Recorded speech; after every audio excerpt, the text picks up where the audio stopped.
नमस्ते बच्चों, GDM BBS school online classes YouTube channel में आपका स्वागत है। आज हम कक्षा 7 में संस्कृत विषय पढ़ने जा रहे हैं, जिसमें हमारा नया प्रकरण शुरू हो रहा है। आज वो है कारक। कारक नाम तो आपने सुना होगा, हिंदी में भी होते हैं और संस्कृत में भी होते हैं। पिछली कक्षा में 6 में आपने पढ़े थे, तो आज हम फिर से देखते हैं कारक। कारक क्या होता है? सामान्य रूप से कारक वाक्य में क्रिया के साथ क्रिया या धातु के साथ जिस पद या शब्द का सीधा संबंध होता है वह कारक होता है या कहा जाता है। यानी वाक्य में क्रिया के साथ जिस शब्द का सीधा संबंध होता है वही क्या है? कारक कहा जाता है या कारक होता है। कारक सामान्यतः कारक 6 होते हैं।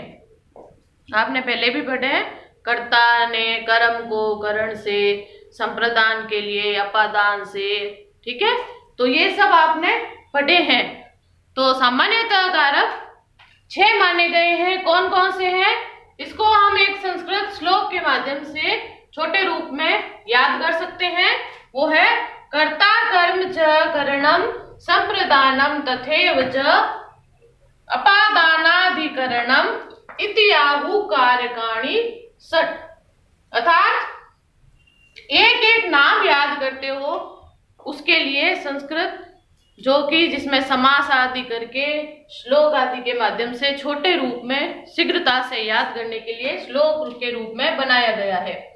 कर्ता कर्म च अर्थात कर्ता कारक, कर्म कारक, करण कारक, संप्रदान कारक, तथैव च अपादान, अपादान कारक, अपादानाधिकरणम तो अपादान कारक, अधिकरण कारक, इति आहु कारकाणि षट्। इस प्रकार से कारक 6 बताए गए हैं। तो कौन कौन से?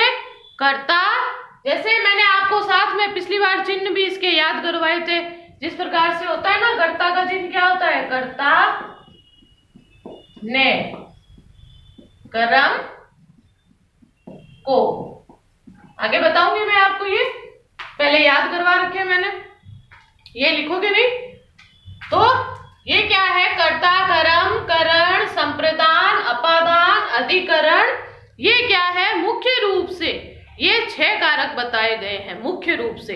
यानी वैसे तो संबंध और संबोधन ये भी कारक है, लेकिन आपको मुख्य रूप से कारक की श्रेणी में ये 6 ही रखे गए हैं। आगे देखो, जैसे मैंने हिंदी में भी आपको याद करने के लिए मैंने लिखवा दिया है। कर्ता कारक, कर्म कारक, करण कारक, संप्रदान कारक, अपादान कारक, अधिकरण कारक, ठीक है। इसके अतिरिक्त संबंध कारक और संबोधन कारक भी कारक है, लेकिन 6 कारक ही माने गए हैं। संस्कृत में मूल रूप से 6 कारक ही माने गए हैं। तो कंफ्यूज मत होना, ये 2 भी कारक है, लेकिन मेन आपको कारक 6 ही बताने हैं। संबंध और संबोधन को कारक में नहीं रखा गया है, कारक की गिनती में इनको नहीं रखा गया है। मुख्य रूप से संस्कृत में 6 कारक ही माने गए हैं।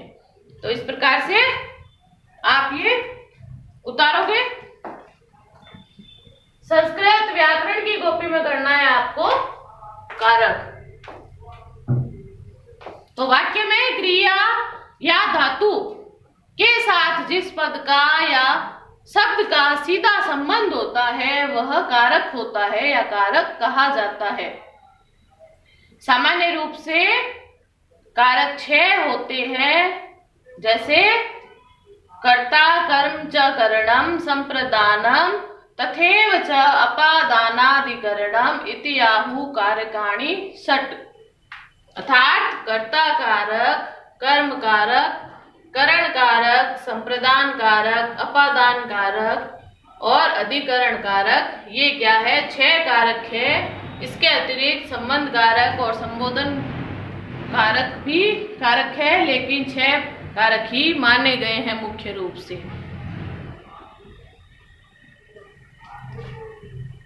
उतारोगे इसको?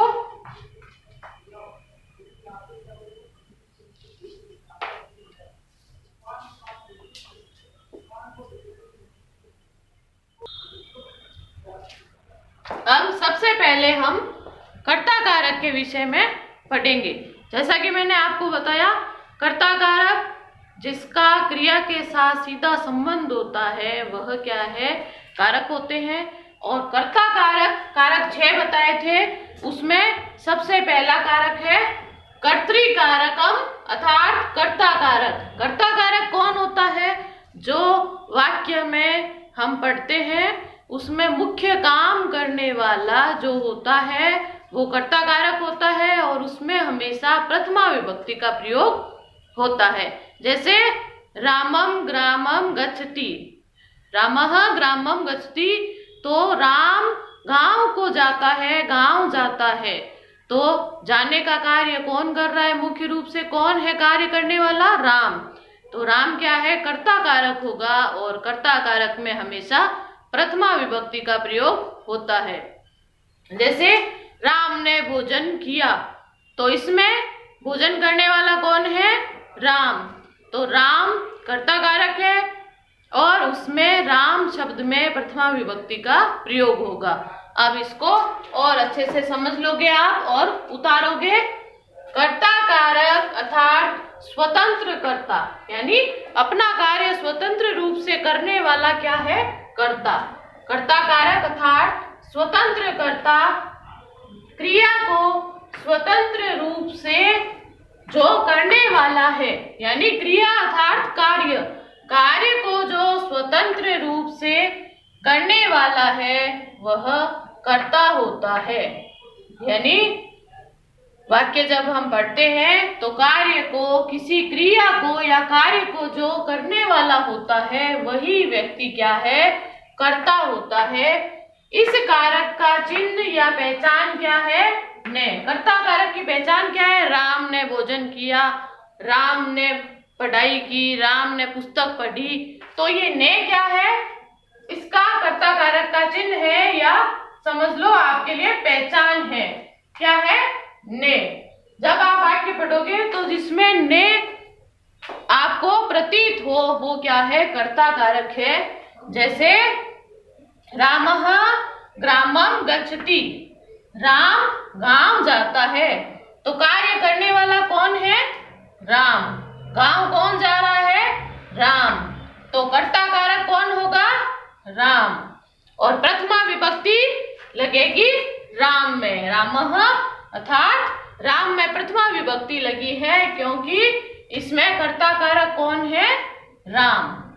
तो यहाँ जाने का कार्य राम कर रहा है, अतः राम क्या है? कर्ता कारक है। वाक्य में मुख्य रूप से कर्ता कारक में प्रथमा विभक्ति का प्रयोग होता है। जैसा कि मैंने बताया अभी, वाक्य में मुख्य रूप से जो कर्ता कारक है, मुख्य काम करने वाला जो कर्ता कारक है, उसमें प्रथमा विभक्ति का प्रयोग होता है। और गौण कर्ता, किसी किसी वाक्य में क्या होते हैं? 2 कर्ता होते हैं। राम भोजन करके श्याम के पास गया, तो गौण क्या हो गया? श्याम। पहला कार्य करने वाला राम है, तो गौण कर्ता होता है, उसमें क्या है? तृतीया विभक्ति का प्रयोग होता है। जैसे राम द्वारा भोजन किया गया, तो इसमें राम क्या है? गौण करता है। राम द्वारा किया जा रहा है, मतलब राम से भोजन करवाया जा रहा है, राम द्वारा भोजन किया गया, तो उस गौण कर्ता में तृतीया विभक्ति का प्रयोग होता है। पहले उदाहरण देख लोगे आप इसका, कर्ता कारक का। जैसे रामः ग्रामम गच्छति, रामः ग्रामम गच्छति, अर्थात रामः यहाँ कर्ता कारक है। ठीक है, तो उतारोगे इसको आप फिर ध्यान से, साफ और सुंदर अक्षरों में ही लिखोगे, संस्कृत व्याकरण की कॉपी में कारक करोगे।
उदाहरण हम देखते हैं कि कैसे कर्ता कारक की पहचान होती है और उसमें कौन सी विभक्ति लगती है। तो वाक्य हमने लिखा,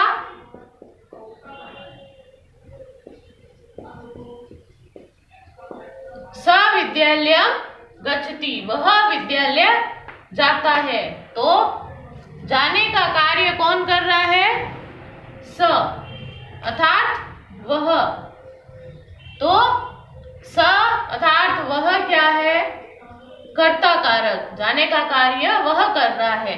तो क्या है? स कर्ता कारक है और इसमें कौन सी विभक्ति लगी है? प्रथमा विभक्ति। तो इसी प्रकार अगला वाक्य देखेंगे, श्याम भोजनम करोति, श्याम भोजन करता है।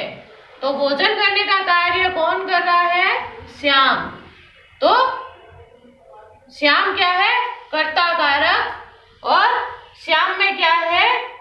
प्रथमा विभक्ति लगी है। ठीक है। अगला हमारा वाक्य है, रामः पुस्तकम पठति। तो पुस्तक पढ़ने का कार्य कौन कर रहा है? राम। तो राम क्या है? कर्ता कारक और राम शब्द में हमारी लगी प्रथमा विभक्ति, क्योंकि ये कर्ता कारक है। ठीक है। अब आपको कर्ता कारक समझ आ गया होगा। अब हम अपना अगला कारक देखते हैं, कर्म कारक। कर्म कारक जिसका विद्वानों ने एक सूत्र दिया है, कर्तुरीप्सितम कर्मम। तो कर्तुरीप्सितम कर्म यानी कर्ता जिसे सबसे अधिक चाहता है वो क्या होता है? कर्म। अर्थात कर्ता जिस कार्य को चाहता है, जिसे सबसे अधिक चाहता है, वो क्या है? कर्म होता है। अर्थात कर्ता स्वयं जिसे अधिक चाहता है वह क्या है? कर्म। वह कर्म कारक कहा जाता है या कर्म कारक होता है। कर्म कारक में द्वितीय विभक्ति का प्रयोग होता है। तो जैसे कर्ता कारक में प्रथमा विभक्ति का प्रयोग होता था, वैसे ही कर्म कारक में द्वितीय विभक्ति का प्रयोग होता है। इस कारक का चिन्ह अर्थात वाक्य में इसे पहचानने के लिए हम क्या देखेंगे? इसका चिन्ह या पहचान क्या है? को। ठीक है। तो इसे आप अब उदाहरण के माध्यम से देखेंगे। जैसे बालकः विद्यालयं गच्छति, बालक विद्यालय जाता है। तो विद्यालय कौन जा रहा है? बालक। तो कार्य कौन कर रहा है? बालक। अर्थात बालक यहाँ पे क्या है? कर्ता। ठीक है। तो यहाँ वाक्य में बालक कर्ता कारक है, गच्छति यानी जाना, ये क्या है? क्रिया। तो गच्छति यहाँ पे क्रिया है। अब क्या रहा? विद्यालय। तो विद्यालय क्या है? कर्म कारक। विद्यालय क्या है? कर्म है।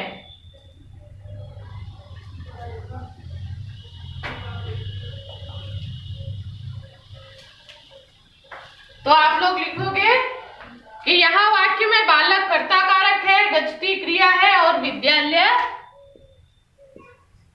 कर्म कारक है। क्योंकि बालक कहाँ जा रहा है? बालक करता है, गच्छति यानी क्रिया है, जाना क्रिया है, और बालक को सबसे अपना चाहा गया क्या है? कर्म विद्यालय। अर्थात वो विद्यालय जा रहा है। तो विद्यालय क्या है? विद्यालय कर्म कारक है। तो इस प्रकार से आप लोग भी लिख लोगे, ये विद्यालय कर्म कारक है।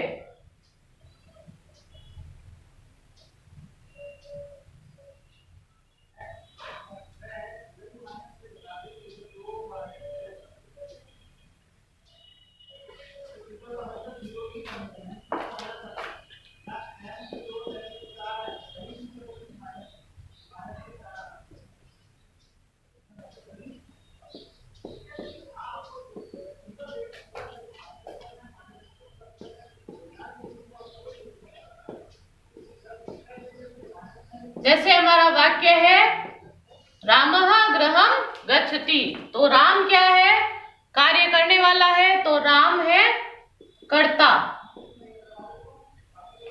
गच्छति क्या है? क्रिया, अर्थात जाने का कार्य कर रहा है वो। और गृहम क्या है? ये कर्म है। और इसमें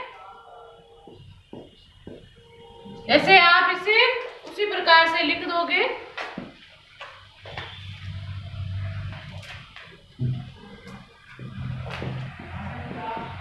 इस वाक्य में रामः कर्ता कारक है, ठीक है। और गच्छति, गच्छति क्या है? क्रिया है। एवं गृहम,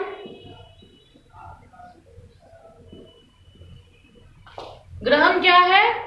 गृहम कर्म कारक है।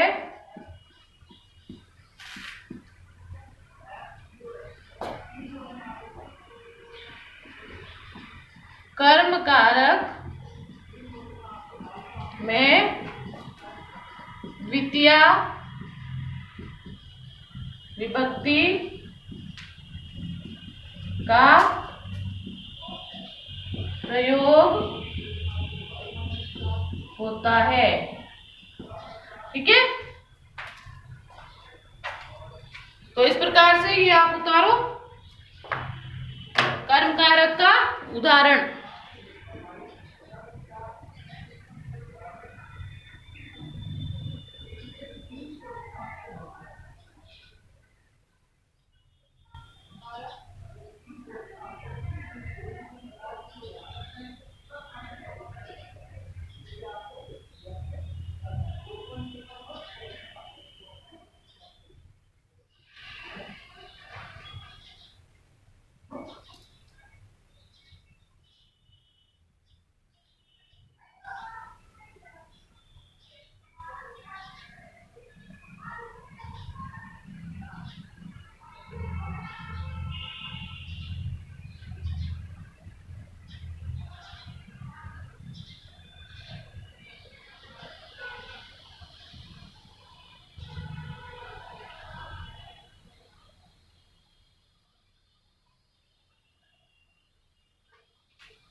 एक वाक्य और देख लेते हैं हम।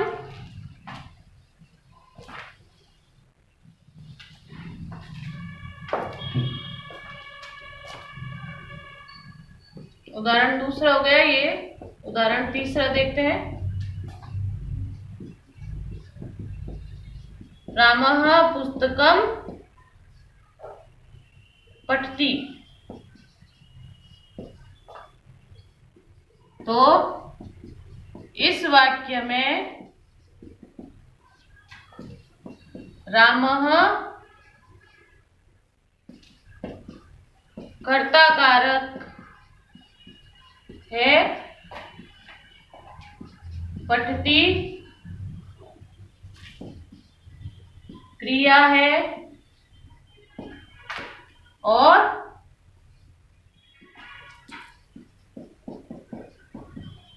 पुस्तकम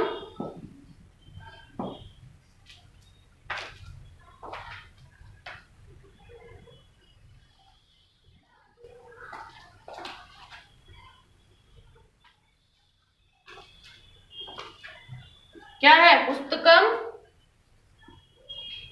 कर्म कारक है,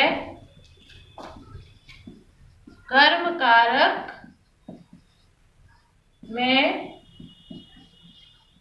द्वितीया विभक्ति का प्रयोग किया जाता है।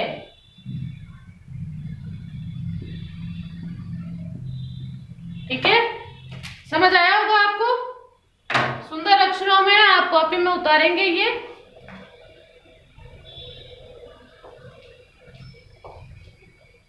और साफ सुथरा वर्क करेंगे सारा, कोई जल्दीबाजी नहीं है, ध्यान से और सही तरीके से उतारोगे सुंदर अक्षरों में।